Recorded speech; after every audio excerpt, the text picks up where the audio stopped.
Autonomous, Kolkata, I would like to thank each one of you for being present here today. I proudly extend a warm welcome to a highly passionate and noteworthy individual who possesses immense business acumen. A true embodiment of the quote, the best way to predict the future is to create it. It is my honor and privilege to present to you Mr. Nayan Mehta, CFO of Bombay Stock Exchange Limited and former Senior Vice Chairman of South Asian Federation of Exchanges on board at PRISM 2022 as our guest speaker. Armed with an arsenal of knowledge and diverse experience in the financial and securities market, he is truly a force to be reckoned with. We are beyond thrilled to have you join us, sir, and are extremely thankful to you for taking out time from your busy schedule to do a session with us. On behalf of everyone at EDC, I wish all attendees of this session a great time learning. Yeah, thank you, Smriti. Can we start off? Yes, sir. Okay. So if you can kindly upload the presentation on the screen. Can you make it full screen, please? Yeah, thank you. So, friends, it's like this that earlier I wanted to make some presentation on something which is more technical. But then I thought, that means in this gathering, we have you all who are generally college students. And I just tried to think as to, I spent my college days more than 30 years ago. And what are the insecurities I had at that time? What are the challenges I had that time? And how things unfolded for me. I think that is very important for you people to realize that how next 30, 40 years can change for you. And that is the reason why I decided not to go into a very technical subject. And I decided to keep myself to sharing my experiences with you. And these experiences come from someone who was coming from a very middle class family. Means I started from a type of lower middle class to middle class family background. When I was in college, what was important for me was just to ensure that I get a good degree, I get a good job, and I move up in life, whatever way I can. Now, obviously, you people have a different set of challenges. You people have a different set of opportunities going forward. But the fact remains that certain rules of life, certain things will more or less be the same at the back end, while in the front, obviously, you people would move from strength to strength going forward in your life. So I just have got some experiences which I'm going to share. Let's start with the next screen, please.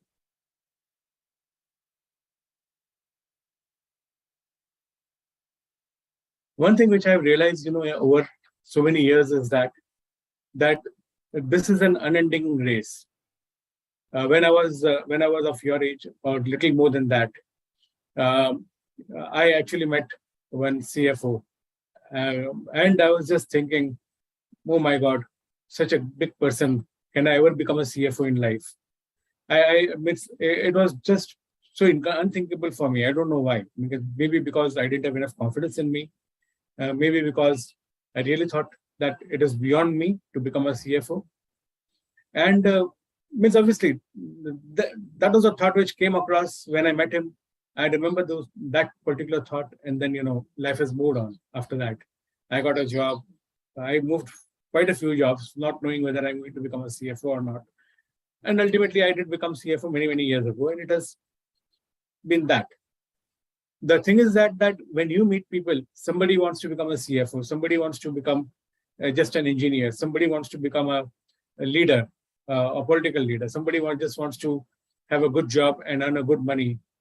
So everybody's goals in life and aspirations will be different. And everybody will be running their own race. For you, there are two things which you should keep in mind. That somebody else's race is not your race. You should not get envious or jealous of somebody else's race. That, oh, see, he's gone so ahead, and I'm here. Oh, now he's become wealthy. I have not become wealthy. Or that he has a Mercedes. I don't have a Mercedes now. Or that he has become vice president. I am still a senior manager. Life is just not about that. Because at the end of it, also, when I have been meeting so many big people whom we call it as very big guys. Today, you might be calling me as one of the big guys, and that's why you have called me into this particular event. But the fact is that everybody has their own challenges. Everybody are mortals after all. Some people have reached out of destiny. Some people have reached out of hard work. And the thing is that everybody will be pursuing their own goals. Why do you pursue your own goals? You want to be happy. Ultimately, you want to feel happy after you have reached some goal or some destination. So if happiness is the main aim of the life, then don't chase somebody else's dream. Chase your own dream and be happy with, as you move forward. Enjoy the journey for yourself.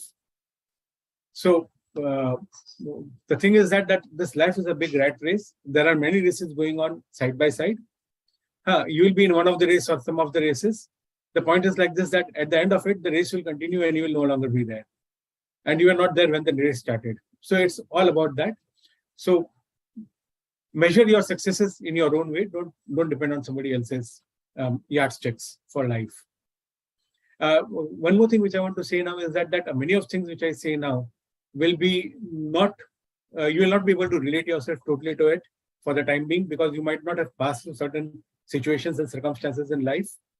The thing is that I want you to just sensitize you to some of the thoughts which nobody will speak with you, or they will speak with you in a very superficial way.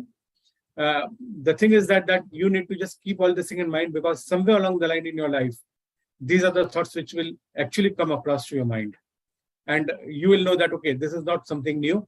This is something which many people face it before us.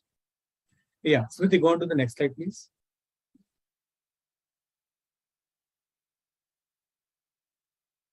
Other thing is that, one thing I've realized is that as you pass through your life, your choices will change. Things what you like at one point of time, you might not actually like at some other point of time. This is a very important concept, mind it. When you were a kid, you told your parents you wanted to become astronaut, or you wanted to become a cricketer, or you wanted to become a banker, or whatever. Now, when you look back, you have a different aspiration, or you are uncertain what you are going to do with your life. So the point is like this, that you don't think that what you see today, what you experience today, what you feel today, what you think today is permanent. Even your own, you will change as you pass through your life.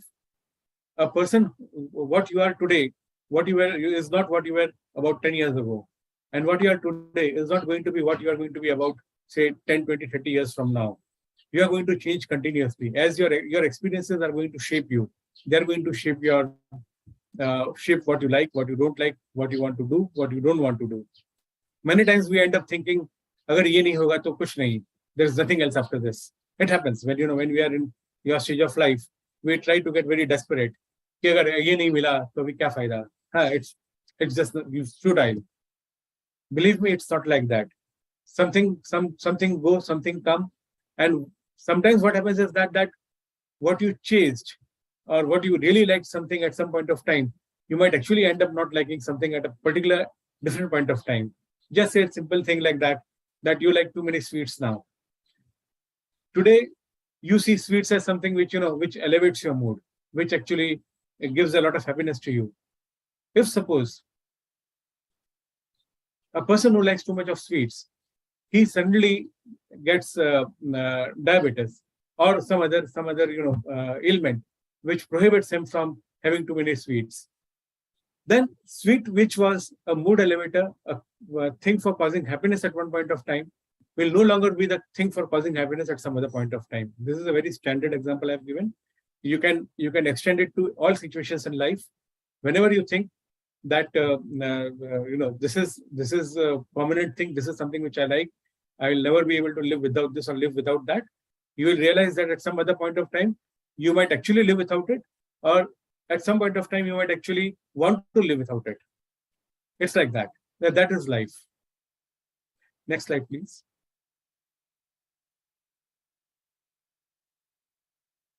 Other thing is that most of the time, what you are aiming for today, you will get it if you really try hard.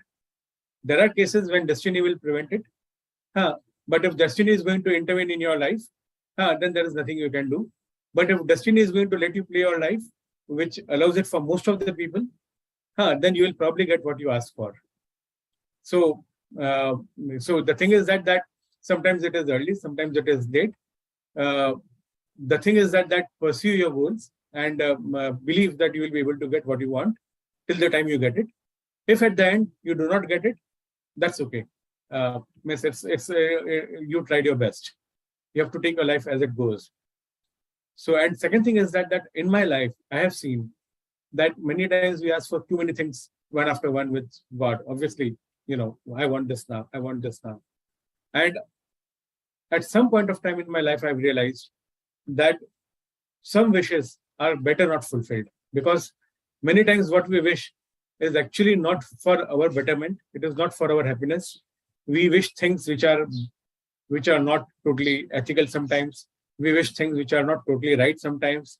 Those are the wishes which are better not fulfilled, because ultimately they are going to cause you sorrow at some point of time. So if some wishes don't get fulfilled, it's okay.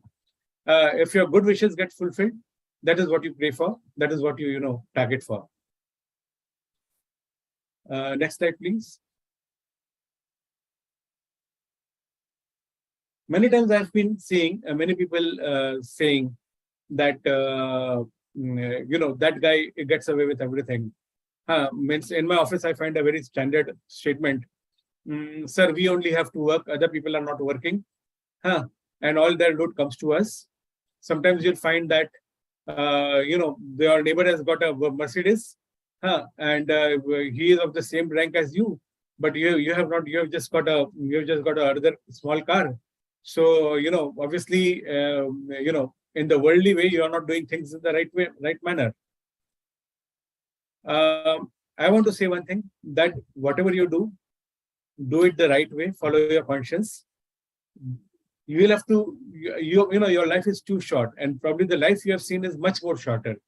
You will never come to know the happinesses, the joys, the sorrows of other guys. Everybody suffers their own joys and sorrows, and the natural laws of universe do not interfere in anybody's destiny, or do not change because of somebody else's wishes or acts. The thing is that if you think that somebody is able to get away with some bad karma, believe me, that will come back to him. Means at this stage of life, when I've seen more than 55 years of dealing with people, I have seen that whatever people do, it comes back to haunt them sooner or later. So the thing is that believe your conscience, stick to your conscience, and do not allow it to be killed. Just because today you want something very urgently doesn't mean that you have to take a course of action which is not ethical, which is not right. Because when the justice comes back to you, it is going to be very harsh. So let's not attract justice system, the natural justice to us. It's just not worth it. Next slide, we'll see.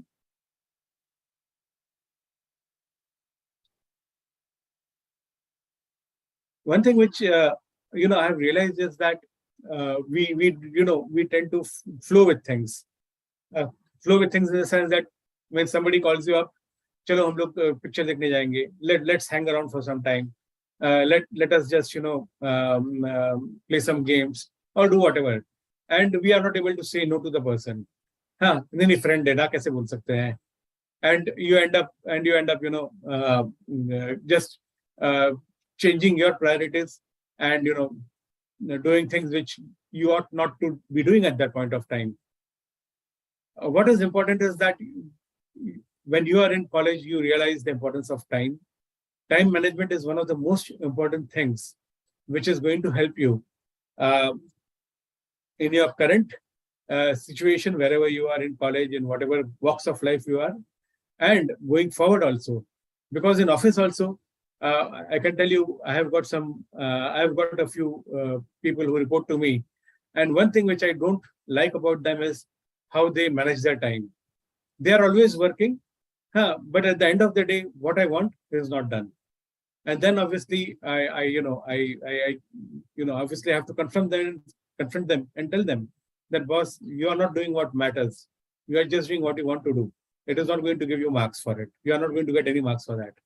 In life also, what you do today is going to decide how your future is going to shape up. So better ensure that whatever you do, nobody is saying you don't faff around your time, don't waste your time, don't enjoy your time.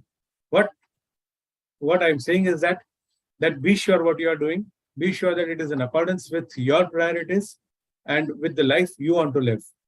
So this is what it means, that you prioritize important things first, and obviously ensure that first things always comes first. Now, one of these things which I did not write here, but which I wanted to say is that many times, we ignore our families when we end up spending our life. I would say that please don't ignore your families. After 20, 30 years, as you grow up with your own family or with your parents or whosoever, you will actually enjoy remembering the times you have spent with your own friends and families more than anything else. It's not about how much good you have been at the social media, how much followers you have at the social media. It's more about the people who directly deal with you on a day-to-day basis, who share your real joys and happiness. Otherwise, today, what happens? Today is in social media. If somebody passes away, we just say Om Shanti. We just put a folded hands icon, and there we are. He's forgotten us. We have forgotten them. Everybody is happy now. So that's not life. So life is also about relationships, and that is also why you have to take care. Next slide, please.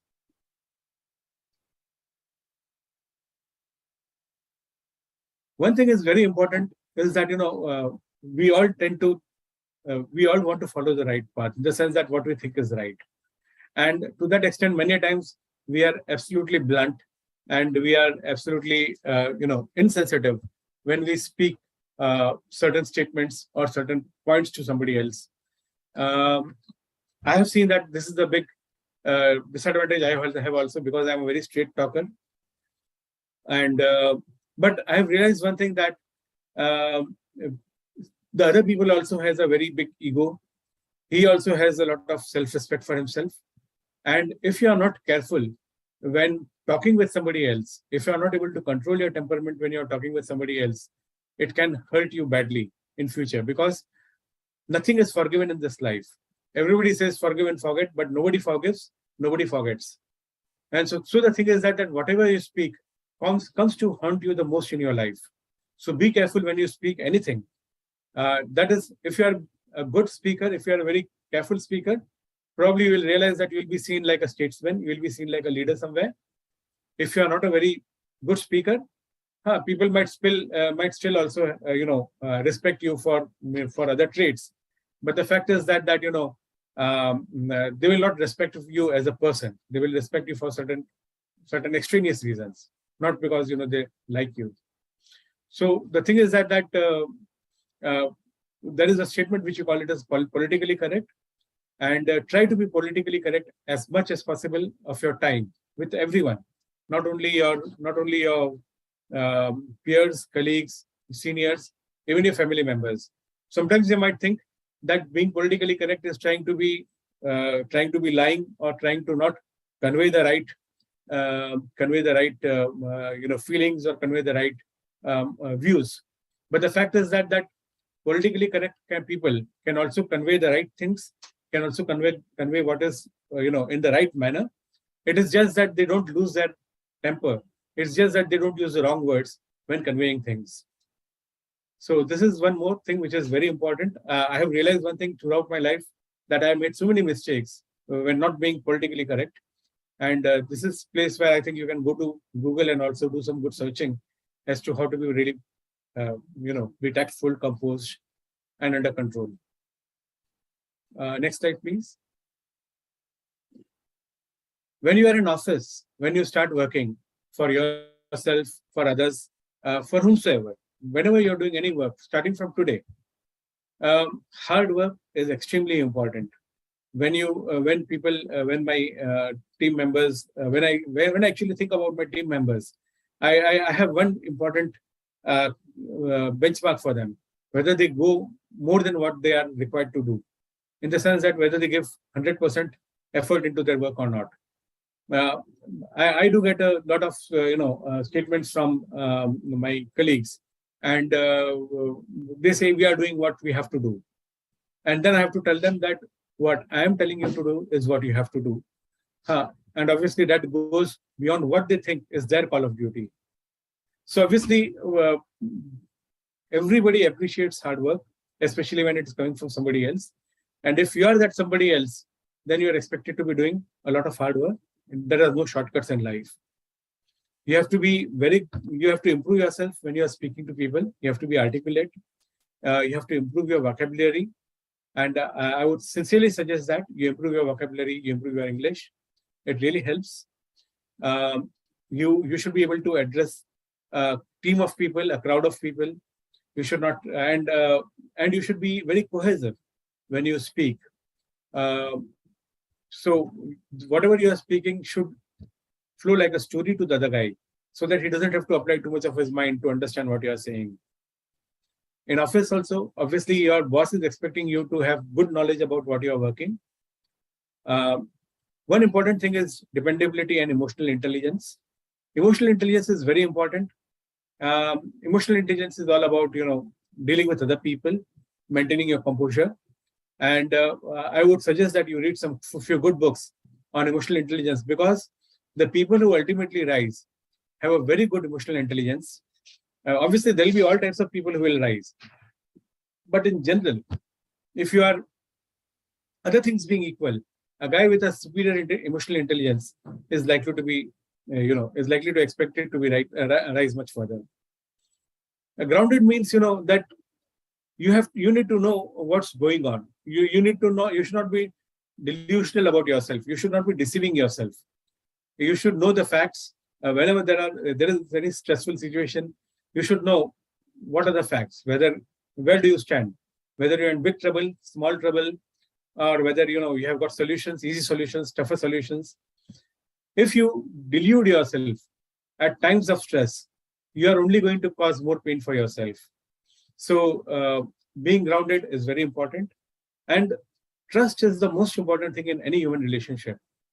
You might not be the best guy around, but if the other person trusts you, you will be in his inner circle. You will be in his coterie. So always ensure that you enjoy the trust of everybody you deal with.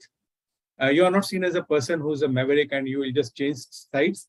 Maverick people are welcome many places, many times. It's not that maverick people are not successful. But the thing is that a very good way to be successful is where people can trust you. And this is the way where you don't have to really stress yourself much, because if you're not trustworthy, obviously you are thinking in a manner which is not going to keep things easy for you, and you'll always have to think of maneuvering others. So be trustworthy, and that is something which would really matter you a lot in life. Next slide, please. One thing which I have realized is that today's social media's culture, we tend to continuously keep posting our snaps at different places with different people in different postures. The thing is that if you are yourself very happy, then the point is like this, that what is the reason why you are posting it in social media? If you are posting it in social media, basically you want a few likes, or you want somebody to acknowledge that, so that if they will acknowledge or if they will like you, then you will feel more happy. So just showing your happy face doesn't mean that you are happy. It might be a sign that you are seeking happiness through some other way. So why I'm saying this is that many times when we pursue happiness in life, we tend to misunderstand the concept of happiness itself. We think that if we get some approval of somebody else, if we get some acknowledgement of somebody else, then we will be happy. But actually, as you grow older, you will realize that happiness is very internal state. Uh, you don't have to need anybody's approval or acknowledgement to be happy. It's when you are doing things right in your life, when things are going right in your life, you are generally happy, and that's a state of mind. That's when you start humming some song, or you're generally feel like doing something good, and that's when you're really happy. Otherwise, if you need to do things to make you happy and you think you are happy, then probably you're not happy. And this will also apply when when you try to when you find that that guy has got so many things and he's so happy. I don't have so many things and I'm not happy. So again, then you'll have to apply the same benchmark, that whatever I want, is it that have I got that thing? Means today, just take a simple case. If I tell you that I yesterday purchased a Mercedes, and will you be jealous about me? Will you be envious about me? You will say, you'll shrug it off. How does it matter to me? But if you come to know that your friend has bought it yesterday, your next this friend has bought it, and you will say, अरे इसको इतना पैसा कहाँ से मिल गया? उसका father क्या करता है? So it's very relative minded. Happiness is nothing to do with somebody else's having got something or not got something. It's basically got to do with your own state of mind. So why you're not getting jealous of somebody else and you're getting jealous of somebody else? It's a problem in your mind. It's not a problem somewhere else. So look at things differently, and and this applies to success also. But the problem with happiness and success is that the minute you start comparing yourself with others, you land yourself in a very vicious circle, and you have no way out. You go into a trap, one trap after another. You start losing your friends. You start losing your health. Probably at some point of time, you start losing whatever else you have. So the point is that follow your own course and be happy with what you think would make you happy, rather than what is making somebody else happy. Yeah, next slide, please.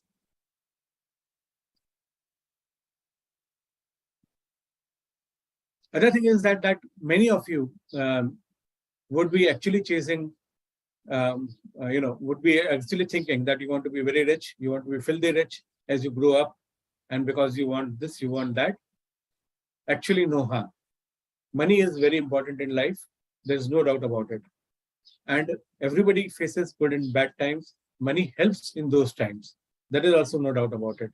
The only fact is that if somebody has earned 10 crores, and if you have earned 5 crores, or if you have earned 2 crores at a particular point of time, does it make things very different for you? I believe it should not make much difference for you. Again, the concept is of rat race. The thing is that when you enter into a rat race, some rat will run 100 kilometers and then he will switch off. Some rat will run 50 kilometers and then he will switch off. The fact is that the race will never end. Only the rats will change. So you pursue your goal. You get what you want. Don't sacrifice your health or family, because at the end of it, after 20, 30 years, when you look back, kya khoya, kya paya? At that point of time, you should not feel that I wish I had not followed this particular ambition. I had not chased money, or probably I had not done this. It was not worth it after all, or it was not worth so much after all. The fact is that the richest of the guys leave their money in this mortal world. The fact is that after a point of time, money is not very important. Means the thing is that money is important. It has a marginal diminishing utility. That is something which you would have actually learned in your college. It will be important to a point of time. After that point of time, probably its importance actually reduces. So don't sacrifice your health or family for it. Pursue it in a gradual, normal manner. Have a balanced life and have a very moderated life. That really helps. Next slide, please.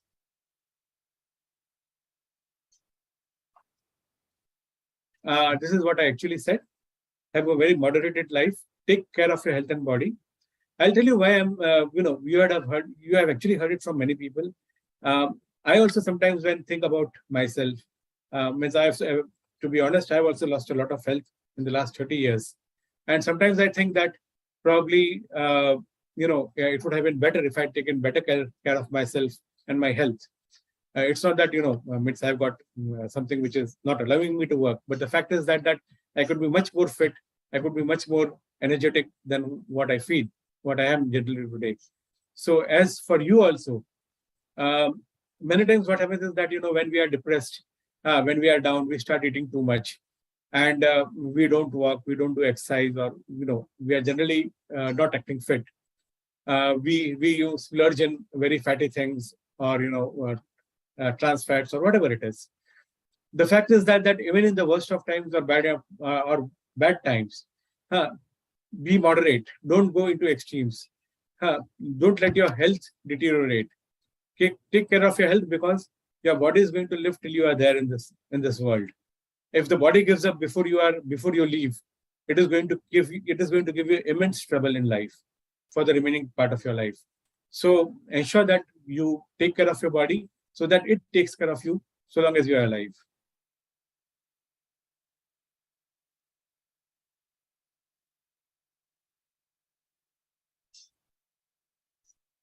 Yes, we can hear. Now, I'll tell you what, seeing from my own experience, I know that in a college, you have, say, 500 people, 500 students in your grade or whatever, or say 5,000 people, wherever, how many ever students are there. Everybody has a different background in terms of religion, caste, societal standing, stature, money, whatever it is, number of relationships they have at their home, different number of dependencies they have at home. Now, being, since we are in a society, obviously, this entire structure which encompasses us actually, actually guides us to our destiny at some point, or in some manner or the other.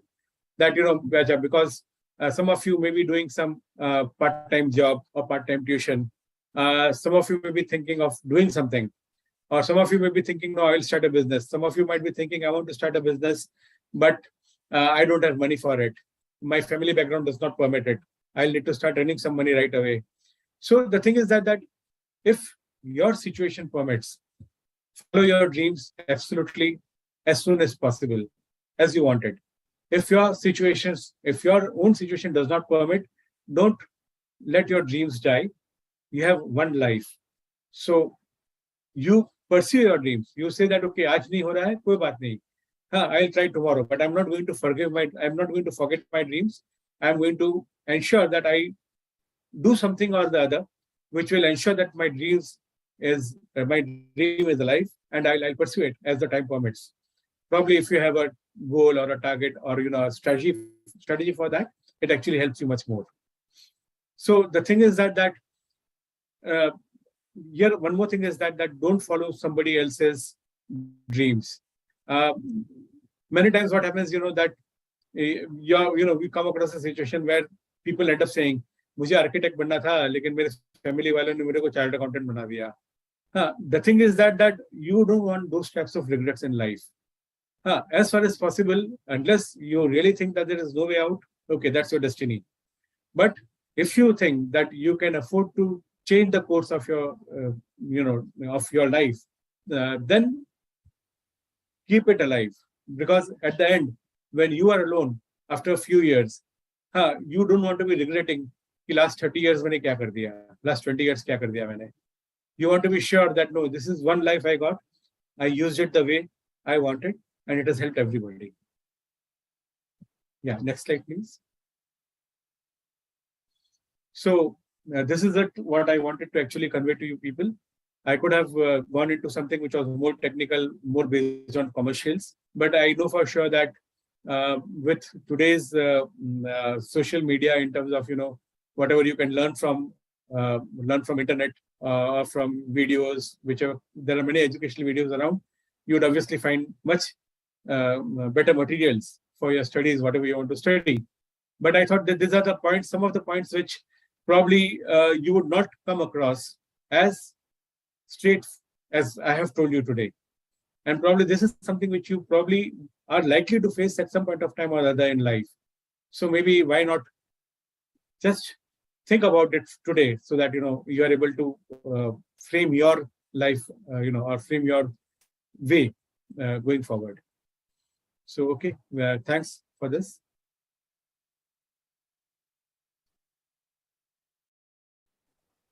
Thank you, sir, for such a great session and taking out time from your busy schedule. So we had opened the floor for questions, and the first question that we have received on our YouTube live stream comment box is that we have seen that over the past 2 years, increased participation from the youth of India in the financial markets. So do you think this is the first step towards increasing financial literacy, or is it more like a short-term excitement of the youth? No, it's basically it's more people are getting aware about the financial opportunities which they have, especially in financial markets. It's not about, see, people do it. Many young people do invest in stock markets, and it is good that stock market is one of the very good ways to create wealth for yourself. As it's faster than many other ways of creating wealth. But the only fact is that what has been seen is that many of these people who have come during the COVID times, they came because they didn't have much work to do at that point of time. They didn't have too much of office pressure at that point of time, and they found stock market as the only big viable media whereby they could add some earnings to themselves. Now the problem is this, that many of the people like you obviously are not conversant with stock markets. You don't understand the financial markets well. I would suggest that please do your studies before you start. Studies in the sense that please understand the risk before you start investing. And second thing is that you should not be trading. If you are trading, you are most likely losing money from your home. COVID period, investors were very lucky. The fact is that they were lucky because everybody simultaneously started investing, and everybody started earning because of the demand-supply gap in securities. So if there is more demand for securities, the prices will rise. So everybody simultaneously buying stock obviously will make the prices rise. Then again, you will see prices fall also at some point of time. So be careful. You take professional help or you invest in mutual funds. And I would sincerely request that whatever you earn, whenever you earn, even you can advise your family members that you should invest in financial products. And I would actually prefer mutual funds on a systematic investment basis. Don't really make this your life. Use this for your advantage, but don't try to make it your life unless you want to become a professional there. If you want to become a financial professional, then good enough. Pursue it as much as you can, but don't risk more than what you can afford to risk. Because the thing is that markets are not going to forgive you for your mistakes. They will not say, "Ye to kacha bachcha hai, to isko maaf kar do." They want kacha bachchas like you, so that they can ruin you. This market is about that. This life is about that. So it's not about kacha bachcha, it's about everybody. It's about Nayan Mehta also.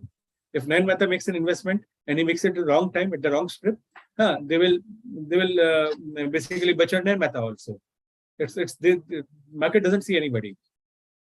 So please go ahead with the financial literacy is there. It is bound to be there. People are bound to increase as the youth become more and more aware about investment in financial products. They are going to invest. Everybody will invest, and it's just a start. Thank you, sir. So another question we got from the audience is that if you would reflect back on your journey, what would you want to tell your younger self about life and career? And is there something that you would think you could have done differently than what you have done? So Smriti, this 12, 13 pages of presentation was all about that. That this is what I would, tell anybody. even my own kids. And obviously, my kid has lived with me, so obviously I have followed what I've said here. So, and he is now, and obviously he is now 30 years old in any case. So the thing is and second thing is that all lives have regrets. It's not about Nayan Mehta. It's not about anybody else. Any famous personality, any non-famous personality, even about you all, everyone, nobody is exempt from all this. All lives have big regrets. All lives have decisions taken. And when you end up, after the time has passed, when you look back, you realize probably that was not the decision which you should have taken at that point of time. So, and obviously, these things are too personal. No successful or unsuccessful person will dwell on it. Even in stock markets, what happens is that somebody comes and boasts about कि मैंने इसमें इतना कमाया. He will not come and say मैंने इसमें इतना घुमाया. So the thing is that nobody will speak about their failures, but the fact is that everybody fails, and it's a part of life.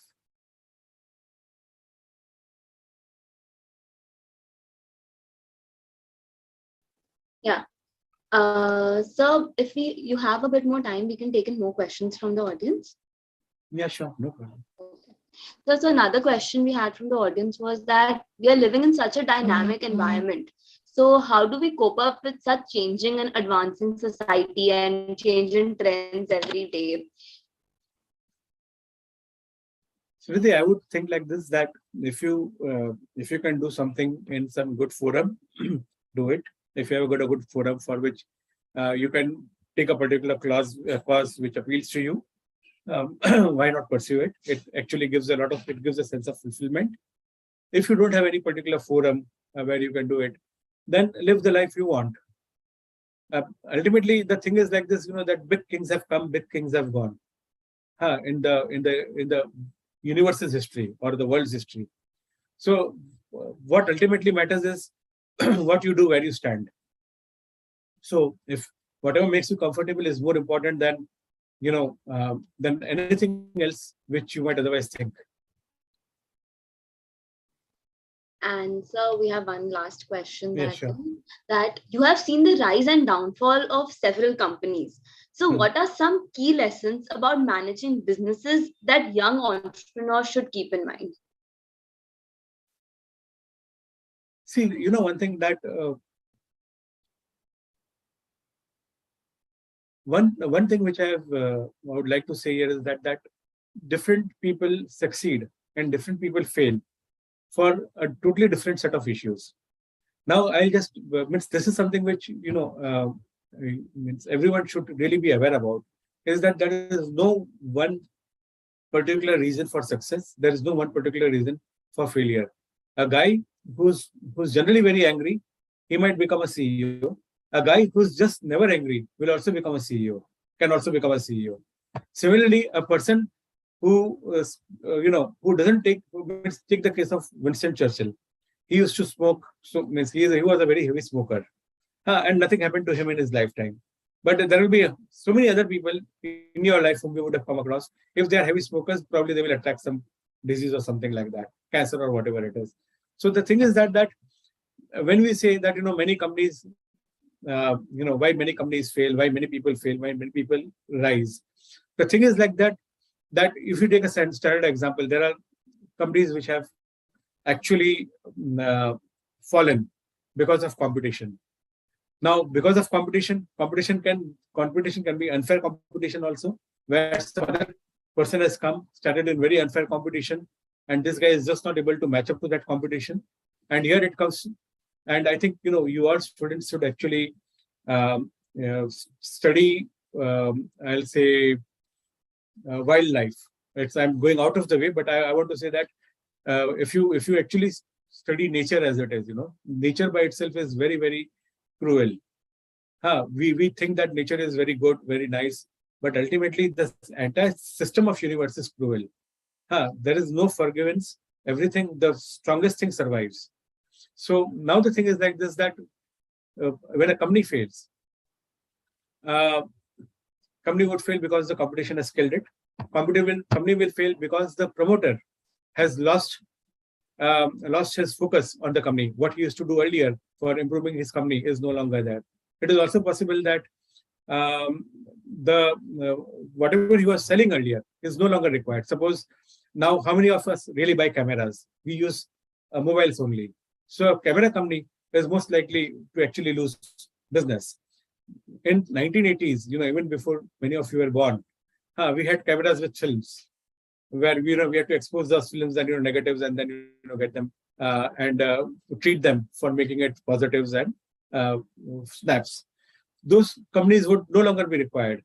Means they would lose 90% of the business. They will only have special business now because of technology. That is technology changing the things.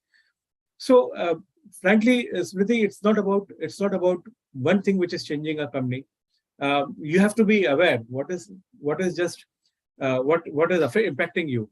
Just take a simple case. If you see a sparrow in your building, or crow in your building, why do you see they're continuously moving their necks? They are moving their necks. They are seeing all around just because to be careful that nobody is coming and attacking them. It's all about survival. When you are in your business also. So depending on now, why don't you see lions and tigers trying to do all the shaking their necks and heads? Because they are secure. They feel that nobody can attack them.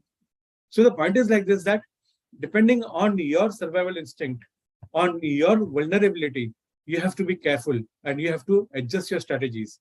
If somewhere along the line, if you are not able to adjust your strategies according to your vulnerabilities, according to your threat perceptions, then you are going to lose ground sooner or later. Thank you, sir. Thank you for all the answers and your insights. So now we have a short sponsor video, after which Moksha will propose the vote of thanks. Thank you very much. Thank you, sir. And thank you to Xavier Institute, Xavier College. Yeah.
After such a spellbinding session, it is an absolute honor and my pleasant duty to propose the vote of thanks on behalf of the Entrepreneurship Development Cell of St. Xavier's College, Kolkata.